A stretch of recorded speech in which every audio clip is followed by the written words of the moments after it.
really comes as no surprise to anybody that the last 6 weeks, 6 months in the real estate world and in your world, period, in all of our worlds, have been, let's say, different. Yeah, let's say different. But moving into 2023, there's a lot of things about the last little bit of time that we can use to our advantage to be able to help us unpack that information in the real estate market and then also move forward in a positive way into the new year and beyond.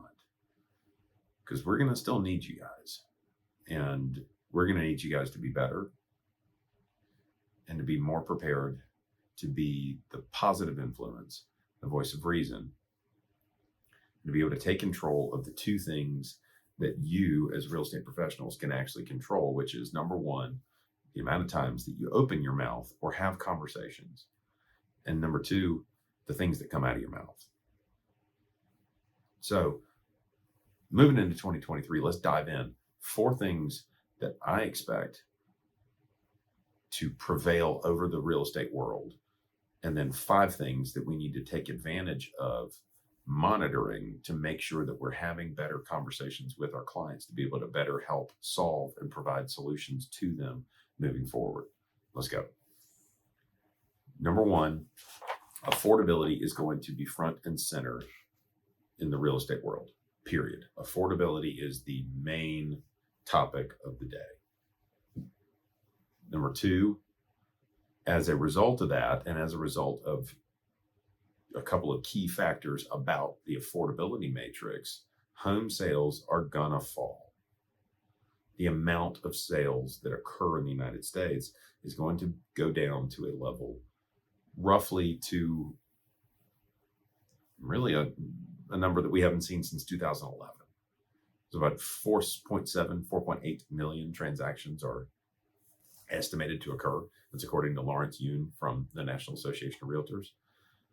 It's been a long time for that. And it's also a time when the United States had about 40 million less people in its population. So affordability is the main issue. Home sales are going to decrease, the amount of home sales. Number 3, rent decreases are coming. They're already here. And it's going to affect our buyer pool. But finally, there's a silver lining in this. And it's that realtors are gonna get their opportunity to be cool again. And by cool, I mean in demand. The good ones. So let's unpack that a little bit. Number 1, the affordability issue. That's not going anyplace, but let's look at it in terms of, I don't know, something else that's been happening a lot in the world lately. It's inflation.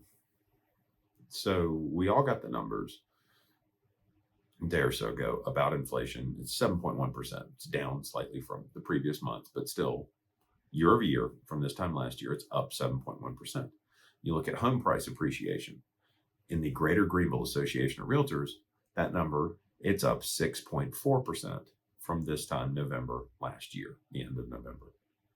That's also slightly down from where it was last month, just the same way that inflation is. Well, you have some people saying, well, inflation's coming down. That's a good thing, right? Well, yeah, it's a good thing.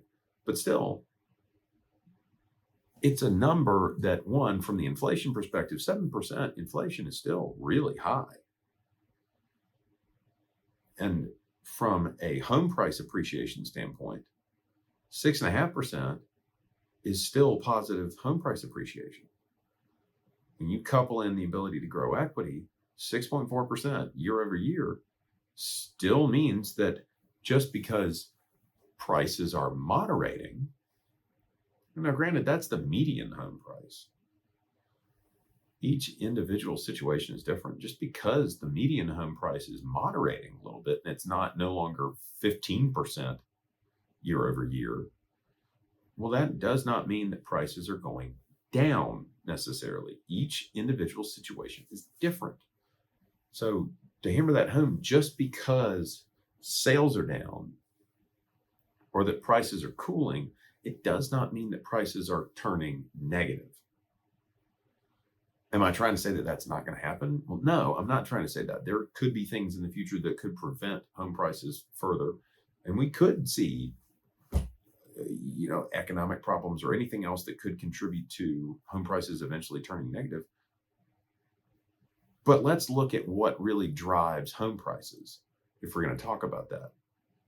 And there's really four factors.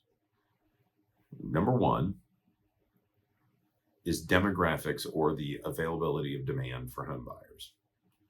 And we all know about the millennial generation. There's 4 million people that are due to turn 32, have for the last couple of years, and will until 2030 and beyond. Every single year, there's 4 million new home buyers. We're talking about projecting 4.7, 4.8 million homes being sold in the United States. Yet there's 4 million people each year that are entering the potential buyer pool. That has upward pressure on prices of houses. The second component that has upward pressure or positive influence on prices is inventory. And you might say, well, hey, the Greenville Association's got 150% more inventory than they did last year. And I don't discount that. It's right there.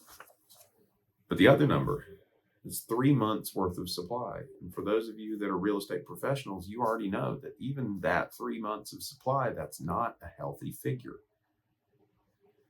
It's less than half of what it should be. It's less than half of what it should be in a normal, healthy market. Now, there are two other contributing factors that lead to negative or downward pressure on home prices. And that's interest rates, which we'll get to in a second. And the final piece is affordability. And affordability is a lot of things, but affordability more than anything is cost of living versus people's purchasing power. And so for a while, we've had too much money chasing too few goods and services, which quite literally, it's the definition of inflation. It's why home prices accelerated it the way they did. And people made decisions based on a lot of lifestyle factors that we'll get into, that, for lack of a better word, they could afford to pay more money because they made a choice. And in some cases, we'll be making a longer term choice. And I see the trend going towards people staying in their homes for longer as a result of this, that quite frankly are going to continue to make that demand side of the equation still very difficult for a little while to come. But on the interest rates and on the mortgage side of everything, you look at it from the perspective of, and Jay Powell just announced that the Federal Reserve is going to make another 50 basis point or half an interest percentage point rate hike to the Fed funds rate, which is going to ultimately affect the 10-year Treasury bill, which over the last half century and even longer has been one of the most consistent predictors of what the 30-year fixed mortgage rate is going to be. And so now let's understand that for a second. Let's unpack it. So over the last 50 years, generally that spread between the 10-year Treasury bill and the 30-year mortgage rate has been about 1 3/4, 1 7/10 percentage points, really historically about 1.7%. Well, if you look at that right now, that number, that spread is almost 3%. It's 2.99%, as a matter of fact. So even where we sit right now, that was designed to temper demand. Well, the thing about tempering demand, well, yeah, it did. It caused a lot of people to hit the pause button, but it still hasn't knocked people completely out of the market. And so over time, you're going to see that spread ease. I don't necessarily think that it's going to ease overnight, but if you go back to what we were talking about over the last 50 years of that spread between the 10-year and the 30-year fixed mortgage rate, you're going to look to that number is going to get back down below 6, closer to 5.5, 5 3/4, sometime in the early part of next year. Barring any of the sort of crazy things, that's just the way that the numbers and the way that things are trending, especially from demand, supply, affordability, and interest rates, you're gonna watch that number drag down a little bit, because as much as it was not healthy to have 35 offers on a property and for something to be sold sight unseen for $75,000 over list price, it's not healthy for something for a market to be unaffordable for everybody involved that could otherwise potentially qualify for a loan. But you're going to have another headwind, and that's rental rates. Rental rates and incentives for apartment renters or renters in general. You know, when was the last time you saw a free 2 months rent or security deposit waived in front of an apartment sign? It's probably been a minute. That's gonna have a big effect on some folks in the mid to short term, but also in the long term, because one, you can have a situation where now all of a sudden, okay, well, my rent has gone down, so now I've got actually the ability to save, which is a humongous thing for people right now. Or it could actually be cheaper for me to rent than it could be to buy at this current point in time. So I'm just going to be a renter for a while. So pay attention to that. But I think that that's going to be a big theme right now and going to be a much more prevalent hurdle to overcome, especially with somebody that needs to buy a house, but is just really right now convinced that renting is the thing for them to do, because they'll take short-term pleasure over short-term pain any day. And the final bit to talk about how realtors could potentially earn the right to become in vogue again, or cool. Over the last couple of years, it's just been such a frenzy, whether that be multiple offer scenarios, whether that be, waiving of appraisals. How do I craft an offer? What do we do? Like for sale by owners, new home builders, concessions have gone to literally zero because they quite frankly didn't have to. What we're going to see now and moving forward is the ability for us to actually prove our worth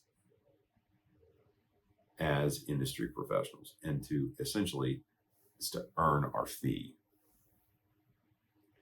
You can have things in business no matter what it is. You can have them fast, you can have them easy, or you can have them cheap. And if it's fast and easy, it ain't gonna be cheap. And that's what we strive to do for our consumers.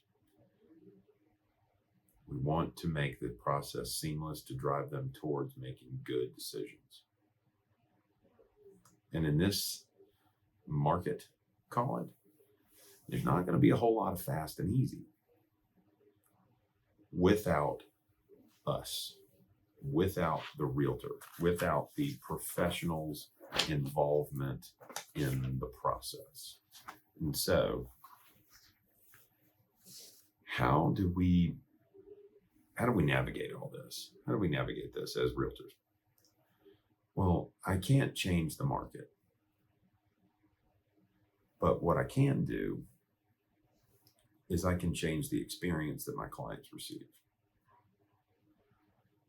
And really there's four ways that we can look to go out in the world and go make life better for our clients and the public in general.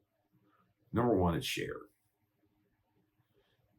our market expertise, share our knowledge of the local housing market, and use that to our advantage. Number two is solve.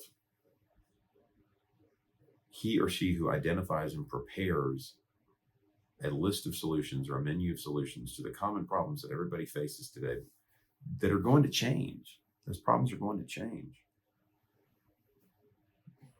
The person that has the most solutions is going to be the person that ultimately builds trust and helps successfully represent clients in transactions. The next thing is to plan. Those individual planning sessions, the sit downs, the stuff that we haven't had time for, over the past couple of years. Now it's time to make time for those. You know, do like Mr. Rogers did. That every single conversation that you have with somebody is the most important conversation that you'll have right then and there. And you commit to that and focus on that. Let's get back to these individual planning sessions. Even if they're not in a position to actively buy or sell real estate, they're still worthy of our time. Even if it's just to sit down and unpack, hey, there's been a lot of stuff going on. We haven't caught up in a while. I sold you a house 7 years ago. Well, let's just sit down and talk about where we are. Or let's just go to lunch and be human. Do it in a strategic way that helps move your business forward and provide them the positive information that they need, the real information. It's going to help them make good decisions. And the final thing is to build. And what I mean by that is networks of trusted third parties, roofers, flooring guy, tiling person, plumber, electrician, junk removal, deep cleaning, car cleaning, food delivery service, childcare, hair salon, nail technician. I don't care what it is. Let's build that network of people that's going to be like, you're my guy or girl. I'm your guy or girl. And build that network so that we don't have to constantly bounce back and forth trying to figure out, oh shoot, well, we need a fencing guy, or oh, I need somebody to do landscaping, or oh man, I need a painter. Who's got a painter? Help build your network out from the inside. Because out of any industry class or asset that there is, the one that you can't commoditize is housing. Because you can't make a house a commodity. As much as we want to try, you can't. It's a home. It's a home for somebody. And, you know, bottom line, the people that are going to provide solutions, provide the most strategies, be the most willing to be knowledgeable about what's going on in the marketplace and beyond, those are going to be the people that ultimately make a difference. Build trust and help people do transactions. Because what you did in 2021, what you did in 2022 is not going to get you where you want to go in 2023. You're going to be actively asked to do the work that other people are not doing right now in order to achieve the results that nobody else is going to get. You can do that. All it takes is to be able to be a student of the market to a level that you can be the knowledge broker. Answer the tough questions, ask the tough questions, and provide the insight and solutions available to the client's needs and wants in order to get them the results that they desire.